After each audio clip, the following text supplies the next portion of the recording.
नमस्कार. इयत्ता दुसरीतील विद्यार्थ्यांना वाचन कौशल्य विकसित करण्यासाठी शिक्षकांना विविध प्रयत्न करावे लागतात. त्यांच्या प्रयत्नांना यश तेव्हाच येते ज्या वेळेला ते वर्गामध्ये विविध उपक्रम राबवतात. असाच एक उपक्रम मी तुमच्यासाठी घेऊन आले आहे चित्राद्वारे अक्षरांच्या आवाजाची ओळख. विद्यार्थ्यांना रंगीबिरंगी चित्र खूप आवडतात आणि त्यांच्या आवडीला प्राधान्य देऊन आज आपण चित्राद्वारे अक्षरांच्या आवाजाची ओळख कशी करून द्यायची हे या व्हिडिओद्वारे बघणार आहोत. बघा, हे चित्र आहे. कशाचे चित्र आहे? शिक्षक असा प्रश्न विद्यार्थ्यांना करतील आणि विद्यार्थी उत्तर देतील मगर, मगर. अगदी बरोबर. यानंतर शिक्षक विद्यार्थ्यांना विचारतील की या अक्षरामध्ये किंवा नावामध्ये किती आवाज आले आहेत? विद्यार्थ्यांचं उत्तर येईल 3. शिक्षकांचा त्यांना प्रश्न असेल पहिला आवाज कोणता आहे?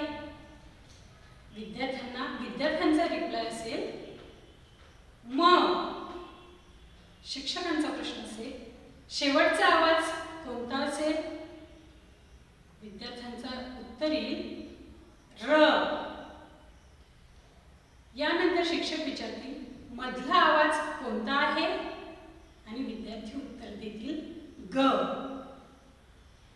याप्रमाणे म ग र हा शब्द तुटक तुटक पद्धतीने विद्यार्थ्यांकडून पुन्हा पुन्हा म्हणून घ्यायचा आहे.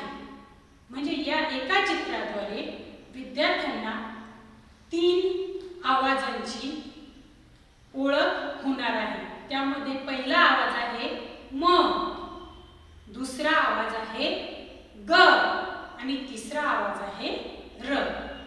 आणि यावरही तुम्हाला म ची दृढीकरण जर करायचं असेल तर आपण कमल यामध्ये म कुठे आला आहे? बरोबर, अगदी बरोबर. विद्यार्थ्यांचा रिप्लाय असेल म हा आवाज मध्ये आला आहे. यानंतर शिक्षक पुन्हा दुसरा शब्द देतील गरम.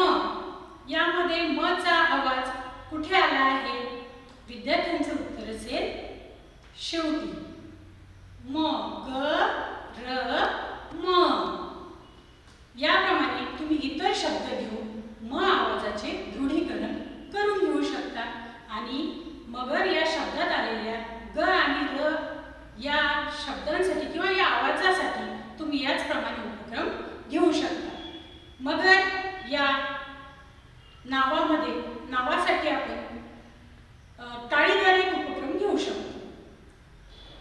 माझ्या मागे तुम्ही कृती करा असं विद्यार्थ्यांना सांगायचं आहे. म ग र या पद्धतीने शिक्षकांनी मगर हा शब्द त्यांच्या समोर उच्चारला की तो आवाज त्या विद्यार्थ्यांच्या कानावर पडणार आहे आणि त्यांचे म ग र हे 3 ध्वनी दृढ होणार आहे. याचप्रमाणे आपण पुढच्या चित्राकडे जाऊया. हे चित्र कशाचे आहे? नथ. अगदी बरोबर, नथ.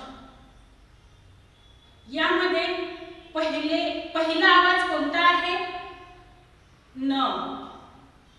शेवटचा आवाज कोणता आहे? थ.